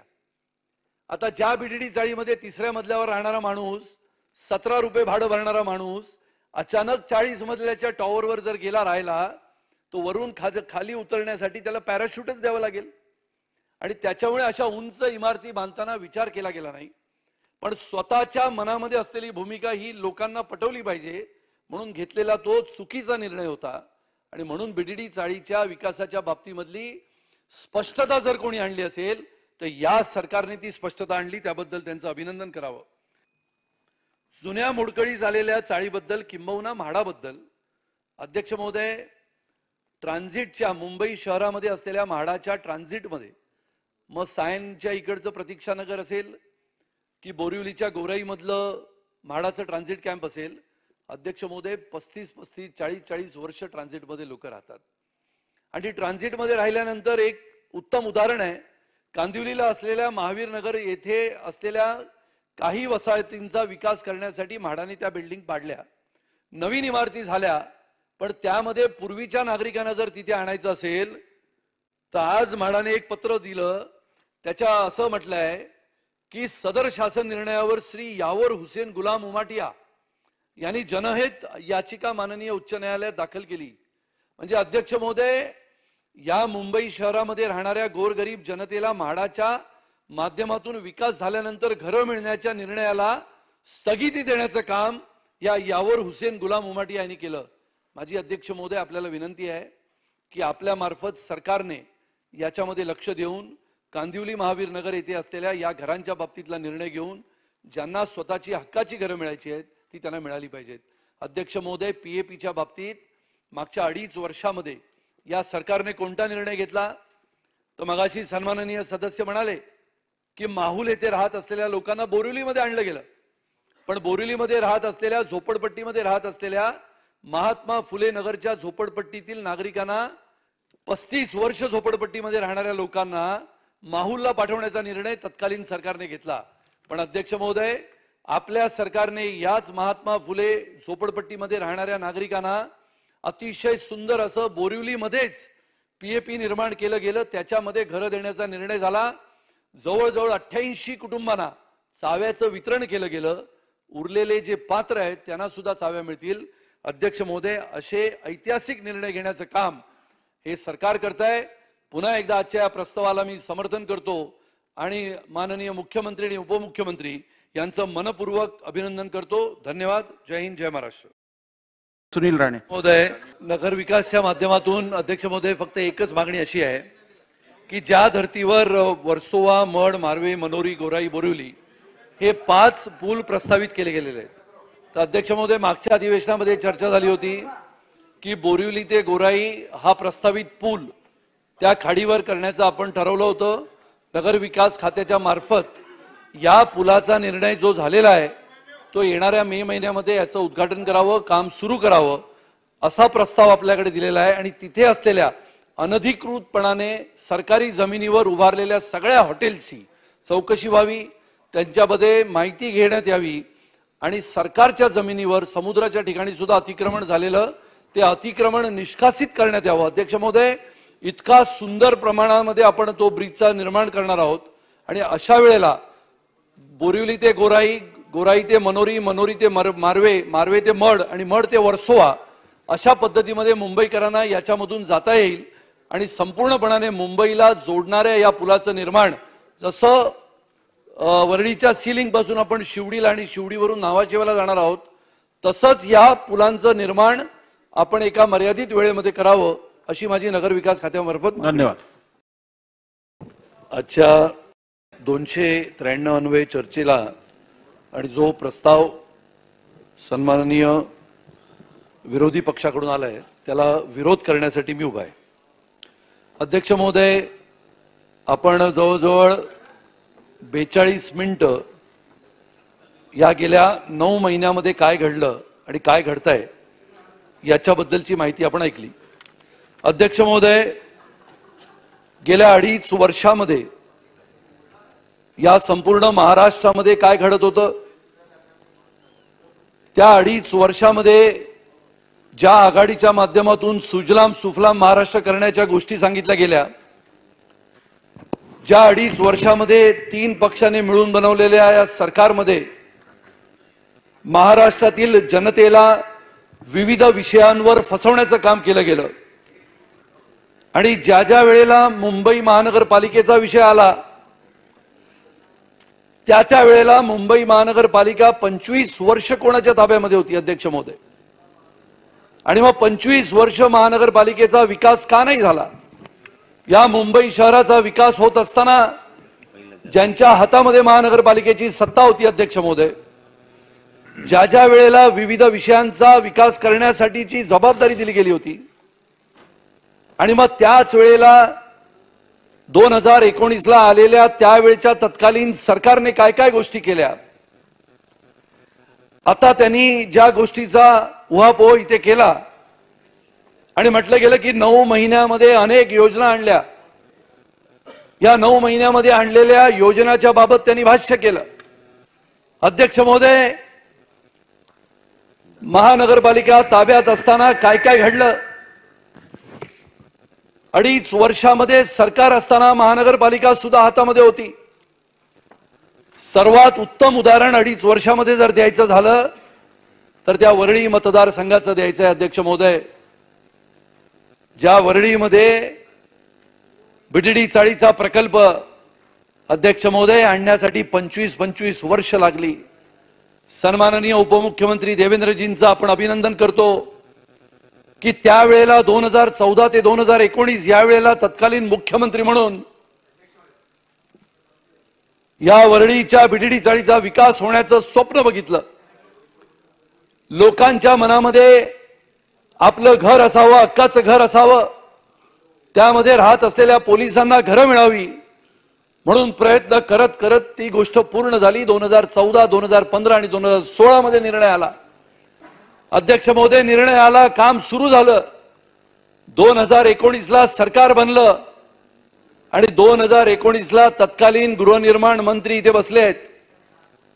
त्यांना माहिती आहे की 2019च्या नंतरच्या त्या 2.5 वर्षामध्ये कोणते निर्णय घेतले गेले. अध्यक्ष महोदय, एका बाजूला त्रिकोणी पद्धतीने त्या बीडीडी चाळीचा विकास होण्याचा कल्पना आपण राबवली होती, पण त्याच वेळेला त्या वरळी मतदारसंघामध्ये उभे राहणारे 22 मजल्याचे टॉवर अचानकपणाने कोणाच्या मर्जीने बदलले गेले. असं काय घडत होतं वरळी मतदारसंघामध्ये की 25-22 मजल्याचे टॉवर हे अचानकपणाने 40 मजल्याचे केले गेले. बीडीडी चाळीमध्ये राहणारा सर्वसामान्य माणूस म्हणत होता की या 22 मजल्याच्या टॉवर मधून आम्हाला 40 मजल्याच्या टॉवर मध्ये का नेलं जात आहे, याचं उत्तर द्यायला त्यावेळेला सरकार तयार नव्हतं. अध्यक्ष महोदय, विचारलं गेलं की जवळजवळ वरळीमध्ये 121 इमारती आहेत. एका इमारतीमध्ये 80 खोल्या सर्वसाधारणपणाने जर पकडल्या तर जवळजवळ 9,800 घरांची निर्मिती करायची होती. आणि मग अचानकपणाने कोणाच्या डोक्यामधनं सुपीक योजना आली आणि 22 मजल्याच्या टॉवरच्या ऐवजी 40 मजल्याचे टॉवर निर्माण करण्याचं काम सुरू केलं. लोक म्हणत होते आमची दुकानं आहेत. अध्यक्ष महोदय, आम्हाला या दुकानांच्या ऐवजी आम्हाला घरं देण्याचा निर्णय घेतला पाहिजे, पण त्यावेळेला त्या निर्णयामध्ये, त्या प्रक्रियेमध्ये यायला कोणीच तयार नव्हतं.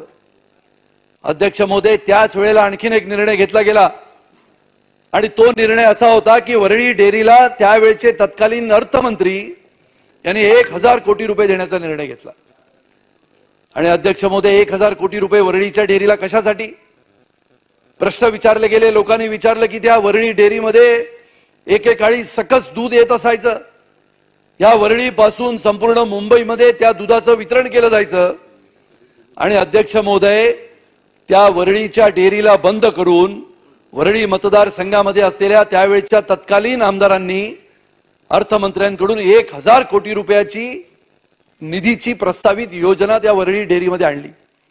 अध्यक्ष महोदय, लोकांनी विचारलं की एका बाजूला डेअरी बंद झाली, कामगारांचं देणं द्यायचं आहे, कामगारांच्या नोकऱ्या गेल्या, पण त्या कामगारांकडे लक्ष द्यायला त्यावेळेला वरळी मतदारसंघातील सन्माननीय आमदारांना वेळ नव्हता.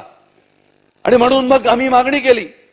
मी सन्माननीय मुख्यमंत्री एकनाथराव शिंदेजी आणि सन्माननीय उपमुख्यमंत्री देवेंद्रजींचं अभिनंदन करतो की या गेल्या 9 महिन्यामध्ये पहिला निर्णय त्यांनी घेतला की तो 1,000 कोटी रुपयाचा निर्णय त्यांनी रद्द करून टाकला आणि सांगितलं जनतेला की जर वरळी डेअरीच्या जागेवर आपल्याला काय निर्माण करायचं असेल तर आपण 100% पुन्हा एकदा वरळी डेअरीच्या माध्यमातून दुधाची वितरण व्यवस्था निर्माण करू.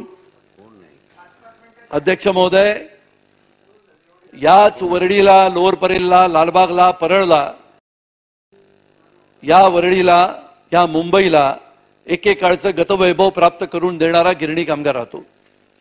अध्यक्ष महोदय, या गिरणी कामगारांच्या घराच्या बाबतीमध्ये 2.5 वर्षामध्ये निर्णय झाला. सन्माननीय जयंतराव आता म्हणून गेले की अनेक गोष्टी या 9 महिन्यामध्ये झाला, भ्रष्टाचाराची कुरण तयार झाली. अध्यक्ष महोदय, या गिरणी कामगारांच्या घराबाबत गेल्या 2.5 वर्षामध्ये एकही निर्णय नाही झाला. कोरोनाच्या कालावधीमध्ये पनवेल येथील कोन मधील घरे जवळजवळ 2731 घरांचा निर्णय होता. सन्माननीय तत्कालीन गृहनिर्माण मंत्री इथे आहेत आणि त्यावेळेला गिरणी कामगारांच्या घराच्या बाबतीमध्ये सतत आंदोलनं झाली, सतत धरणं दिली गेली आणि अध्यक्ष महोदय त्यावेळेला कोरोनाच्या कालावधीमध्ये ती घरं आपण MMRDAच्या माध्यमातून तत्कालीन सरकारने गिरणी कामगारांच्या ऐवजी तिकडे पनवेलमध्ये राहत असलेल्या विलगीकरण कक्षाला दिली.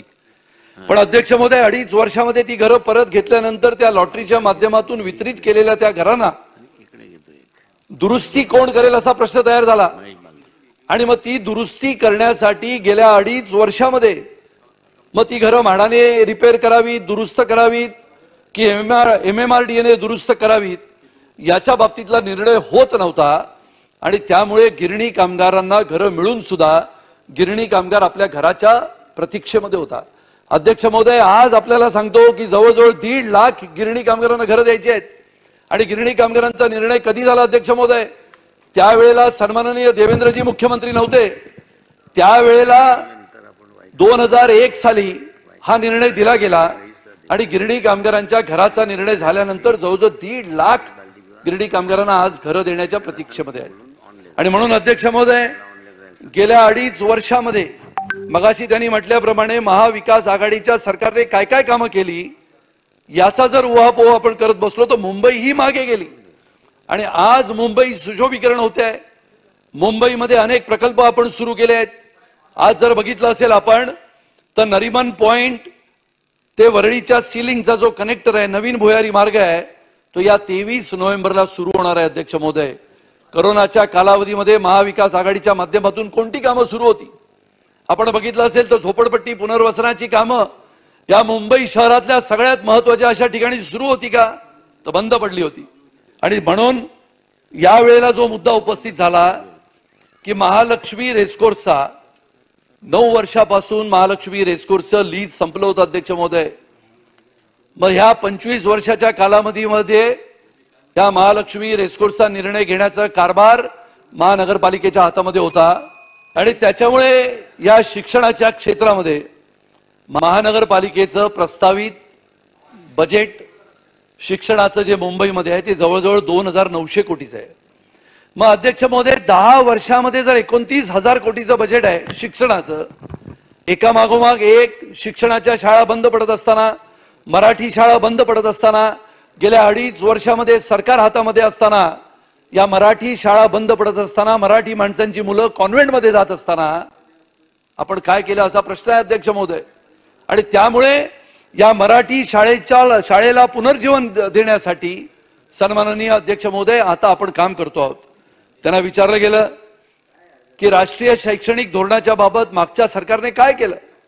अध्यक्ष महोदय 2023ला राष्ट्रीय शैक्षणिक धोरण आणायचं ठरलं होतं आणि नॅशनल एज्युकेशन पॉलिसी ज्याला म्हणतो त्याच्या माध्यमातून मुंबईमध्ये मुंबई युनिव्हर्सिटी प्रमाणेच पुणे युनिव्हर्सिटीमध्ये सुद्धा अनेक ठिकाणी नॅशनल एज्युकेशन पॉलिसीचा निर्णय घेतला गेला होता. अध्यक्ष महोदय एकाही ठिकाणी नॅशनल एज्युकेशन पॉलिसी राष्ट्रीय शैक्षणिक धोरण राबवावं म्हणून मागच्या सरकारने काहीच प्रयत्न केले नाहीत. मी आपल्याला सांगतो अध्यक्ष महोदय या 9 महिन्याच्या कालावधीमध्ये या आपल्या सरकारने पॉलिटेक्निक आणि इंजिनिअरिंग याच्याशिवाय जवळजवळ 2088 प्राध्यापकांना NOC देण्याचा विषय होता, ज्याच्या माध्यमातून राष्ट्रीय शैक्षणिक धोरण हे विविध आपल्या राज्यांमधील विविध महाविद्यालयांमध्ये शिकवलं जाईल आणि त्यामधून जवळजवळ 1100 जणांना आपण गेल्या 9 महिन्यामध्ये आपण जे प्रस्तावित केलं होतं ते प्रशिक्षण दिलं गेलं. जवळजवळ प्राध्यापकांचं जाळं नेटवर्क आपण उभारलं आणि 5,000 प्राध्यापकांना प्रशिक्षित करण्यात आलं, ज्यांच्या माध्यमातून जवळजवळ 7,000 नवीन महाविद्यालयांपर्यंत पोहोचता येईल आणि नॅशनल एज्युकेशन पॉलिसी राष्ट्रीय शैक्षणिक धोरण आपल्याला राबवता येऊ शकेल. अध्यक्ष महोदय विना अनुदानित पण ज्याच्यामध्ये सरकारने अनुदान दिलं नसेल पण सरकारची राष्ट्रीय शिक्षा नीती अवलंबण्यासाठी अनेक महाविद्यालय पुढे आली आणि म्हणून अध्यक्ष महोदय बदल घडले आणि निश्चितपणाने मुंबईच नाही तर महाराष्ट्रामध्ये सुजलाम आणि सुफलाम होत असताना विरोधकांनी फक्त विरोध करण्यासाठी म्हणून आजचा हा प्रस्ताव आणलाय. या प्रस्तावाला माझा विरोध आहे आणि निश्चितपणाने महाराष्ट्र एकनाथराव शिंदेजींच्या नेतृत्वामध्ये आणि देवेंद्रजींच्या नेतृत्वामध्ये सुजलाम आणि सुफलाम झाल्याशिवाय राहणार नाही असा विश्वास व्यक्त करतो. धन्यवाद. जय हिंद, जय महाराष्ट्र. अध्यक्ष महोदय, आपल्या सगळ्यांना कल्पना आहे की साधारणपणाने जिल्ह्यामधील राज्यातील 9,262 शाळांची आपण वीज कापली गेली. 3 घेतो अध्यक्ष महोदय, प्रश्न सन्माननीय मंत्र्यांना असा आहे की 9,262 शाळांची वीज कापली गेल्यानंतर उत्तरात काय म्हटलंय? तो उत्तरात असं म्हटलंय की 1, 2 आणि 3 अंशतः खरे. मग त्यामध्ये वीज बिलापोटी 2,530 शाळांचे वीज मीटर महावितरणने काढून नेल्याचे निदर्शनास आले. हे खरं आहे का? तर खरं आहे. मग या 2,530 शाळांचे वीज मीटर परत बसवले का? क्रमांक 1. क्रमांक 2, त्यांनी असं म्हटलंय की राज्यातील जिल्हा परिषदेच्या थकीत वीज देयकाकरता 18.56 कोटी निधी दिला. त्यानंतर त्यांनी उत्तरामध्ये असं म्हटलं अध्यक्ष महोदय की 2022 आणि 2023ला 179 कोटी निधी वितरित केला. इतकं होऊन सुद्धा अध्यक्ष महोदय 20, 21, 21, 22 यामध्ये साधारणपणाने 6 कोटी आणि 14 कोटी इतका निधी उपलब्ध करून दिला, तरी सुद्धा जिल्हा परिषदेच्या शाळांच्या वीज जोडणी कापण्यात आली. अध्यक्ष महोदय, वीज जोडणी कापल्यानंतर किती वीज जोडणी परत दिल्या गेल्या? अक्षरशः 2,530 शाळांचे वीज मीटर काढून नेले. आपण एका बाजूला डिजिटायझेशन म्हणतो आहोत आणि असं म्हणत असताना त्या शाळांमध्ये वीज नाही तर विद्यार्थी तिकडे जाऊन कसे शिक्षित करतील? आणि त्यामुळे माझा सन्माननीय मंत्र्यांना प्रश्न आहे की राज्यामधील सर्व जिल्ह्यामधील आकडेवारी त्यांनी जाहीर करावी. किती जिल्ह्यामधील, जसं आपण म्हटलं की पालघर, नंदुरबार, लातूर इकडचे विशेष करून जवळजवळ हजारो शाळांची वीज गेली. पण ती वीज कापल्यानंतर त्यांनी असं उत्तर दिलं आहे की पूर्वी व्यावसायिक दराने विजेचे दर लावले जात होते. त्यांनी एक निर्णय घेतला की घरगुती वीज वापरासाठीचे जे दर आहेत ते लावले जातील. तर ते दर लावण्याचा त्यांनी नोटिफिकेशन काढलं का? त्याच्यामुळे ह्याच्याबद्दलची उत्तर आणि तो जिल्हा वाईज कोणत्या जिल्ह्यामध्ये किती शाळांची वीज कापली होती आणि किती शाळांची वीज परत जोडली गेली याचा तक्ता ते जाहीर करतील का? अध्यक्ष महोदय, हा तक्ता मोठा आहे कारण 36 जिल्ह्यात प्रत्येक वाचायला गेलं तर उशीर पटलावर ठेवा तुम्ही. आम्ही पटलावर ठेवतो. आम्ही 18.56 जे कोटी रुपये आहेत हे ट्रान्सफर केलेले आहेत आणि त्याच्याच बरोबर वीज मंडळाचे जे MD आहेत त्यांच्याशी मी फोनवरून बोललो आणि त्यांना मी सांगितलेलं आहे की याच्या पुढे वीज बिल भरणं ही शासनाची जबाबदारी आहे. त्याच्यामुळे याच्यानंतर कोणाचंही वीज ही खंडित करण्यात येऊ नये. कारण हे बघा, CO काय चुकले तरी विद्यार्थ्यांना त्याचा फटका बसता कामा नये म्हणून आम्ही ही अरेंजमेंट करतोय की आम्ही थेट आम्ही राज्यातून भरायचा निर्णय घेतलेला आणि त्याच्यामुळे याच्या पुढच्या काळामध्ये वीज कापली जाणार नाही. आणि त्यांच्याबरोबर मीटिंगसुद्धा ठेवलेली आहे. अधिवेशन असल्यामुळे मीटिंग होऊ शकलेली नाही. अधिवेशन संपल्यावर लगेच मीटिंग घेऊ आणि त्याच्यामध्ये आम्ही करार करू आणि आम्ही त्यांना अंडरटेकिंग देऊ की आम्ही ही बिल भरण्याची जबाबदारी ही शासनाची राहील आणि मग त्यांना जे अनुदान आहे त्यातून आम्ही ते कापून घेऊ. आम्ही 100% भरू. याच्या पुढच्या काळामध्ये कुठल्याही शाळेची वीज खंडित होणार नाही ही शासनाची जबाबदारी. अध्यक्ष महोदय, पिण्याच्या पाण्याच्या संदर्भामध्ये बोरिवली मतदारसंघामध्ये समुद्राच्या पलीकडे असलेल्या गोराई गावामध्ये पिण्याच्या पाण्याचा प्रश्न आहे. आणि अध्यक्ष महोदय, उच्च न्यायालयाने फेब्रुवारीच्या महिन्यामध्ये एक नवीन आदेश दिला ज्याच्या माध्यमातून तिथे पूर्वी प्रश्न तोच आहे अध्यक्ष महोदय. प्रश्न आहे की गोराई गावामध्ये पिण्याच्या पाण्यासाठी हायकोर्टाने आदेश दिल्यानंतर सुद्धा महानगरपालिकेने अजून कारवाई केलेली नाही. तर महानगरपालिका येणाऱ्या 2 महिन्यामध्ये कारवाई करून पिण्याचं पाणी गोराई गावातील रहिवाशांना देणार का? माझा प्रश्न आहे. सन्माननीय सदस्य सुनीलजी राणे यांच्या प्रश्नाचा योग्य तो विचार केला जाईल. सन्माननीय सुनील राणे. अध्यक्ष महोदय, अतिशय महत्वाचा असा हा प्रश्न आहे आणि महाराष्ट्राच्या आदिवासी संस्कृतीचं जतन आणि संवर्धन. थोडक्यात आपल्या बोरिवली मतदारसंघामध्ये मुंबईमध्ये समुद्राच्या पलीकडे असलेल्या गोराई आणि मनोरी या भागामध्ये जवळजवळ 9 आदिवासी पाडे आहेत. आणि म्हणून हा प्रश्न का महत्वाचा आहे कारण का सतत आमचा एक दौरा झाला आणि सन्माननीय मंत्री महोदयांचं मी अभिनंदन पण करतो की 5 तास त्यांनी मुंबईच्या या आदिवासी भागांमध्ये दौरा केला. अनेक प्रश्न त्यांनी मार्गी लावण्याचा प्रयत्न केलाय. आणि अध्यक्ष महोदय, या संग्रहालयाची वस्तुस्थिती जी आता मांडली हे संग्रहालय तो उत्तम झालंच पाहिजे आणि अशा पद्धतीने झालं पाहिजे की आदिवासी समाजाच्या आजच्या पिढीला, मग त्यामध्ये जसं आपण म्हटलं की 19व्या शतकामध्ये महान क्रांतिकारक बिरसा मुंडा यांनी इंग्रजाविरुद्ध उलगुलानचा नारा देत लढा दिला. मग हा लढा दिल्यानंतर वयाच्या अवघ्या 25व्या वर्षी एका ठिकाणच्या भीषण युद्धामध्ये, म्हणजे इंग्रजाविरुद्धच्या भीषण युद्धामध्ये त्यांचा 25व्या वर्षी महानायकाचा अंत झाला. अध्यक्ष महोदय, तर या महानायकाचं, बिरसा मुंडाचं या संपूर्ण मुंबईमध्ये जिथे आदिवासी पाडे आहेत, अध्यक्ष महोदय, सन्माननीय मंत्री महोदयांना त्याची कल्पना आहे, तर त्या ठिकाणी सुद्धा जिथे बाबरपाडा आहे, ज्या बोरिवलीची मी गोष्ट आपल्याला सांगतोय, त्या बाबरपाड्यामध्ये, जामदार पाड्यामध्ये अशा ठिकाणी छोटी छोटी संग्रहालय, हे मोठं संग्रहालय तर झालंच पाहिजे. या संग्रहालयामधून संपूर्ण महाराष्ट्राच्या आदिवासी समाजाला प्रेरित होणारं असं संग्रहालय, संस्कृतीचा वारसा, जतन, संवर्धन सगळं झालं पाहिजे. पण अध्यक्ष महोदय, मुंबई सारख्या ठिकाणी या आदिवासींचे अनेक पाडे आहेत, त्यामुळे या पाड्यांमध्ये सुद्धा अशी छोटी संग्रहालय करण्यासाठी निधी प्रस्तावित आहे. आणि मी तुम्हाला सांगतो अध्यक्ष महोदय, आपल्या या वर्षीचा आदिवासी विकास विभागाचा निधी जवळजवळ 60% आपल्याकडे आहे. म्हणजे अजूनही तो निधी आपण पुढच्या आठवड्याभरामध्ये जरी दिला तरी भीमरावांनी सन्माननीय भीमरावांनी जो प्रश्न केला, किंबहुना आशिषजींनी जो प्रश्न केला, त्याला कुठे ना कुठे आपल्याला जोड देऊन हा प्रकल्प तर झालाच पाहिजे. आणि मुंबईमध्ये या विशेष करून बोरिवली सारख्या आदिवासी पाड्यांमध्ये आपण ह्या पद्धतीने छोटे छोटे विकास करून संग्रहालयाच्या माध्यमातून आदिवासींच्या संस्कृतीचं जतन करणं, त्यांची परंपरा आजच्या पिढीला दाखवणं आणि त्यातून प्रेरणा घेऊन आदिवासींची मुलं मुली शिकून मोठी होऊन या देशाला आधुनिकतेच्या दिशेने पुढे जात असताना त्याच्यामध्ये त्या मूळ प्रवाहामध्ये आदिवासींनी येणं, याच्या बाबतीत सन्माननीय मंत्री महोदय प्रयत्न करतील का? अध्यक्ष महोदय, या ठिकाणी सन्माननीय सदस्यांनी सांगितलं की पाडे आहेत किंवा मुंबई सारखं शहर आहे, अशा ठिकाणी पण हे लहान लहान म्युझियम केले पाहिजे. तर या ठिकाणी आम्ही यावर्षी ग्रामीण भागामध्ये सांस्कृतिक भवन बांधतोय. त्याच्यामध्ये ब्लॉक लेवलला आपण त्या पद्धतीचे म्युझियम लहान त्याच्यामध्ये उपलब्ध करून देण्याचा आपण प्रयत्न करू. त्याचबरोबर जिल्हा स्तरावरचे जिथे जिथे बांधतोय आम्ही, त्या जिल्हा स्तरावर म्युझियम आणि ट्रेनिंग सेंटर आणि सर्व याची व्यवस्था आपण त्या ठिकाणी निश्चितपणानं करणार आहोत. आणि काही डिव्हिजन प्लेसला पण आपण करतोय. म्हणजे ज्या पद्धतीने आपण गोंडवाना नागपूर रिजनला करतोय, तशाच पद्धतीचं नाशिकला सुद्धा आम्ही करण्याचं आमचं प्रस्तावित आहे. तर अशा पद्धतीनं सर्व दृष्टिकोनातून त्या ठिकाणी सोय असेल.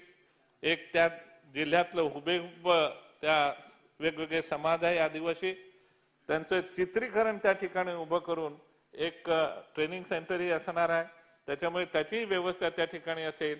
त्याचबरोबर बाकीच्या सर्व व्यवस्था, लायब्ररी वगैरे, ट्रेनिंग सेंटर आणि जे काही त्या जिल्ह्यातल्या संस्कृती आहे, पोशाख आहे, दागिने आहे, त्यांचे शेतीचे अवजारे, पूर्वी जे जे आपण यूज करत आलेलो आहोत, त्या सर्वांचं प्रदर्शन आपण त्या ठिकाणी राहील, याची व्यवस्था आपण करणार आहोत. सन्माननीय सुनील राणे. अध्यक्ष महोदय, या प्रश्नामध्ये, या लक्षवेधीमध्ये या प्रकारच्या सूचना आणि या प्रकारची उत्तरं सन्माननीय मंत्री महोदय देत आहेत. माझा स्पेसिफिक प्रश्न या लक्षवेधीमध्ये असा आहे की बोरिवली मतदारसंघामध्ये महात्मा फुले नगरची झोपडपट्टी जी रस्त्याने बाधित झाली होती, त्यांना आपण घरं दिली. आता गेल्या महिन्याभरामध्ये आपण घरं देत आहोत, पण त्यामध्ये असलेली अपात्र किंबहुना 2011च्या धोरणामुळे झालेली पात्र ती जर घरं, ती सशुल्क जी घरं त्यांना द्यायची आहेत, ती जर नाही दिली तर तो रस्ता मोकळा होत नाही अध्यक्ष महोदय. आणि म्हणून सन्माननीय मंत्री महोदय जे उत्तर देत आहेत की धोरण निश्चित झालेलं नाही त्याच्यामुळे, पण जी गोष्ट आता सुरू आहे, ज्या महात्मा फुले नगर झोपडपट्टीतील लोकांना आपण घरं देतोय, पण त्यामध्ये बाधित असलेले रस्ता रुंदीकरणाने जे पात्र आहेत 2011 साली ज्या धोरणामुळे, त्यांना आपण घरं दिली पाहिजे. आता ते धोरण निश्चित होईपर्यंत, मग समजा धोरण निश्चित झालं असं मानूया, मग त्यांना घरं आपण कुठे देणार? त्याच इमारतीमध्ये देणार का ज्यामध्ये 1995चे पात्रता धारक झोपडपट्टीवाले त्यामध्ये राहणार आहेत? आणि त्यामुळे होत आहे काय अध्यक्ष महोदय? प्रश्न तोच आहे. आता सन्माननीय मंत्री महोदय उत्तर देतील की उपमुख्यमंत्री याचं उत्तर देतील, पण अध्यक्ष महोदय याच्यामध्ये कसं आहे की कधी ना कधीतरी निर्णय घेतला गेला पाहिजे. सशुल्क आपण म्हटलं, पंतप्रधान आवास योजनेमधनं किती रुपये येणार याच्याबद्दलची निश्चिती आहे. पण सरकार म्हणून आणि महानगरपालिका म्हणून समन्वयाने ज्या गोष्टी पुढे गेलेल्या आहेत, ज्या झोपडपट्टी वासियांना घरं देण्याचं सुरू झालेलं आहे महानगरपालिकेच्या माध्यमातून, त्यामध्ये अपात्र असलेले किंबहुना त्यामध्ये राहत असलेले 2011चे पात्रताधारक यांच्या बाबतीतला निर्णय आपण असा प्रलंबित घेऊन अध्यक्ष महोदय किती वर्ष जातील. त्यामुळे त्याच्याबद्दल एक स्पेसिफिक टाइम, जसं आपण म्हणतो की स्पेसिफिक प्रश्न विचारा, तसं सन्माननीय मंत्री महोदय उत्तर देतील का की गेल्या पुढच्या 15 दिवसात याच्या बाबत निश्चितपणाने धोरण आखून किंबहुना ज्या योजना सुरू आहेत त्यामध्ये घरं देण्याची निश्चिती ते करतील का. अध्यक्ष महोदय, सन्माननीय सदस्यांनी राणेसाहेबांनी जो मुद्दा मांडला त्याचं उत्तर मी ऑलरेडी दिलेलं आहे की 2000 ते 2011 मध्ये जी पात्र लोकांची यादी आहे ती आपल्याकडे तयार आहे, परंतु धोरण निश्चित नसल्यामुळे आपण झोपडपट्टी धारकांना एकही घर देऊ शकलो नाही, ही देखील वस्तुस्थिती खरी आहे. पण आजच महाराष्ट्र राज्याचे उपमुख्यमंत्री या संदर्भामध्ये सभागृहामध्ये भाष्य करण्याची शक्यता आहे आणि म्हणून मला असं वाटतं की 2000 ते 2011 मधल्या सशुल्कचा जो प्रश्न आहे तो निकाली निघेल. सन्मान्य सदस्य सुनील राणे. अध्यक्ष महोदय, सन्माननीय मंत्री महोदय जे उत्तर देत आहेत त्याच्यामध्ये माझा 2च प्रश्न आहेत. एक तर अंगठ्याच्या बाबतीत वारंवार प्रश्न या विधानसभेमध्ये या सभागृहामध्ये विचारला गेला आणि ते म्हणतायत की नॉमिनीज आपण देतो आहोत किंवा नॉमिनीजला तिकडे घेऊन या. पण अध्यक्ष महोदय, वास्तविकतेमध्ये होत नाही. म्हणजे तो नॉमिनी येऊन त्याचा अंगठा देईल तर त्या म्हाताऱ्या गृहस्थाला किंवा त्या म्हाताऱ्या वयोवृद्ध व्यक्तीला ते राशन मिळतच नाही. तर याच्या बाबतीतली भूमिका ही स्पष्ट करण्याची गरज आहे. अध्यक्ष महोदय, दुसरा प्रश्न, सॉफ्टवेअर प्रणाली जी आहे ती इतकी जुनी झालेली आहे, तर या जुन्या सॉफ्टवेअर प्रणालीच्या ऐवजी नवीन अद्ययावत सॉफ्टवेअर प्रणाली आणणार का. नंबर 2. नंबर 3, सन्माननीय मंत्री महोदय, सफेद रेशन कार्ड ज्यांच्याकडे आहे आणि समजा त्या रेशन कार्डवरच्या 2 व्यक्तींचं निधन झालं आणि एकच व्यक्ती उरली आहे, तर त्या व्यक्तीला सफेद कार्ड मध्ये जर उत्पन्नाचा दाखला फार कमी झालाय तर त्या उत्पन्नाचा दाखला जर कमी झाला तर त्याला केशरी रंगाचं कार्ड दिलं पाहिजे. त्याच्या बाबतीतली आपली भूमिका सन्माननीय मंत्री महोदय करतील का. संबंधित आपण सांगितलं की नवीन टेक्नॉलॉजीचा वापर आपण करतोय का. तर मी मगाशीच माझ्या उत्तरामध्ये सांगितलं की ती जी टेक्नॉलॉजीच्या संदर्भात सरकार विचार करते आणि लवकरच त्या पद्धतीने काम येणाऱ्या काळात सुरू केलं जाईल. आणि ज्या सफेद कार्ड वरती ते पूर्वी जे त्यांचं उत्पन्न जास्त आहे आणि अशा काही कुटुंबांवरती अशी परिस्थिती येते की त्यांच्या घरामध्ये एकच व्यक्ती राहिलेला असतो आणि मग त्याचं उत्पन्न कमी आहे, तर त्या संदर्भात स्पेसिफिकली त्या ठिकाणचे असणारा इष्टांक पाहून, इष्टांक जर तिथे अवेलेबल असेल तर अवेलेबल असलेल्या इष्टांकावरती प्राधान्याने त्याचा विचार केला जातो. सुनील राणे. लक्षवेधी क्रमांक 4 वितरित केल्याप्रमाणे. अध्यक्ष महोदय, या लक्षवेधीच्या अनुषंगाने जरी उत्तर सविस्तर दिलेलं असलं तरी यापैकी या उत्तरामधूनच काही प्रश्न तयार झाले. या उत्तरामध्ये असं म्हटलंय की म्हाडाकडे 33 गिरण्यांच्या 13.78 हेक्टर जमिनीचा प्रत्यक्ष ताबा आहे. अध्यक्ष महोदय, 1982 साली गिरणी कामगारांच्या संपानंतरची परिस्थिती या महाराष्ट्राने बघितली आणि हा गिरणी कामगार हा मुंबईचं वैभव होतं. ज्या गिरणी कामगारांच्या श्रमाने, घामाने, मेहनतीने या मुंबईमध्ये कापड गिरण्यांचा व्यवसाय सुरू झाला आणि आपल्या लक्षात येत असेल तर 28/6/2012 पहिली लॉटरी काढली 6,925 घरांची. 9/5/2016 दुसरी लॉटरी काढली 2,634 घरांची.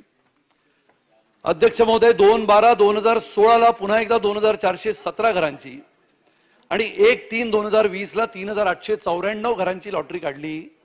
अध्यक्ष महोदय, 1,75,000 गिरणी कामगारांच्या घराचा प्रश्न आहे आणि आपणच त्यांना म्हटलं 2001 नंतर जेव्हा गिरण्या बंद झाल्या आणि गिरण्यांच्या जमिनी मालकांना विकण्यासाठी जेव्हा परवानगी दिली गेली त्याच्यानंतर जवळजवळ 9 वर्षानंतर 2010 साली या गिरण्यांच्या जमिनीवर गिरणीमध्ये काम करत असलेल्या त्या गिरणी कामगाराला घरं देण्याचा निर्णय घेतला गेला. अध्यक्ष महोदय, याच्यामध्ये 2012 नंतर जर आपण लक्ष दिलं तर 2016ला कोण पनवेल येथे MMRDAच्या रेंटल हाऊसिंग योजनेअंतर्गत बांधण्यात आलेल्या घरांची लॉटरी झाली.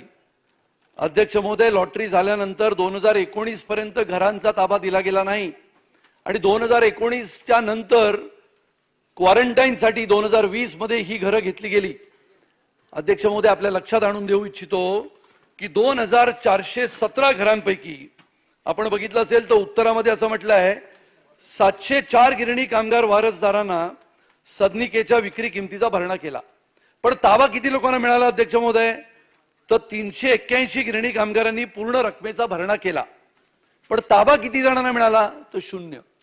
2020 आणि 2021च्या त्या तत्कालीन सरकारकडे आपण प्रश्न विचारत होतो अध्यक्ष महोदय, पण एकही घराचा ताबा या गिरणी कामगारांना दिला नाही.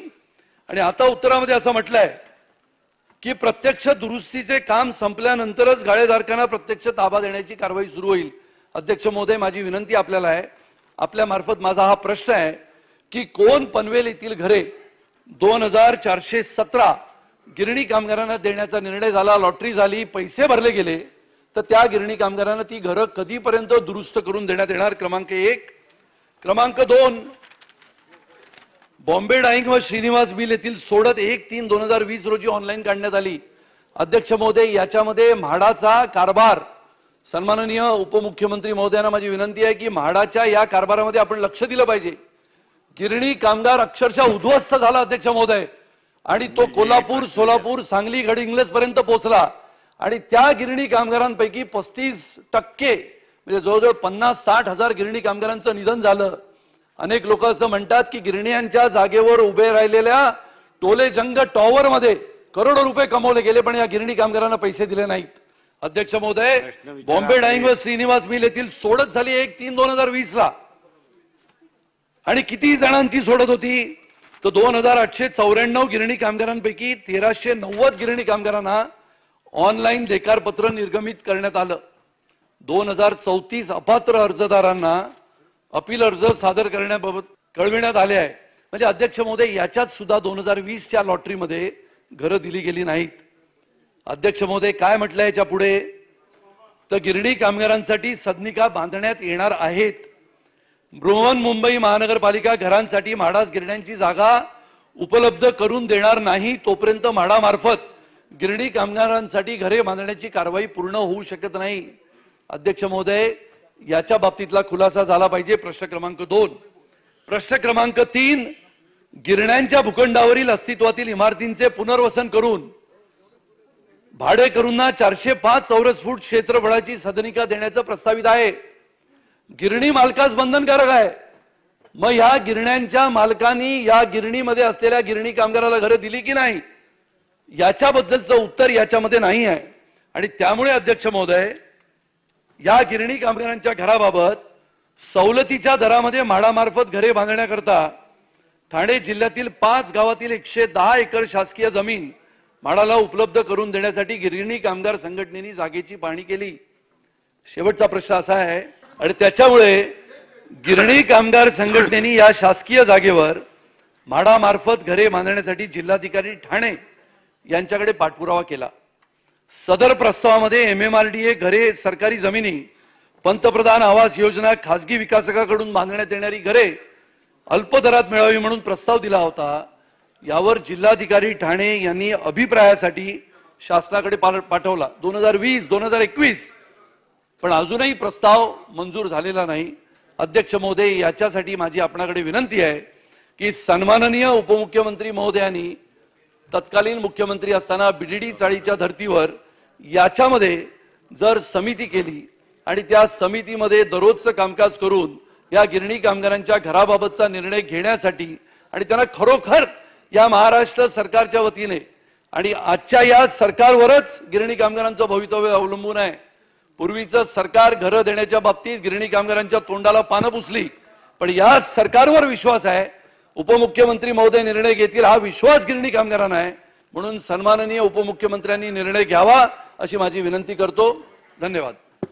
अध्यक्ष महोदय, पहिला प्रश्न जो कोण येथे जी काही घरं आपण मागच्या काळामध्ये आपलं सरकार असताना दिली होती, पण नंतरच्या काळात ती क्वारंटीन करता घेण्यात आली आणि लॉटरी झाली आहे, पैसे भरून झाले आहेत. प्रश्न त्यात एवढाच आला की ती जेव्हा परत घेतली तर खूप नुकसान त्या घरांचं केलेलं आहे, आणि म्हणून या संदर्भात ही घरं रिपेअर करण्याकरता टेंडर बोलवून वर्क ऑर्डर दिलेला आहे.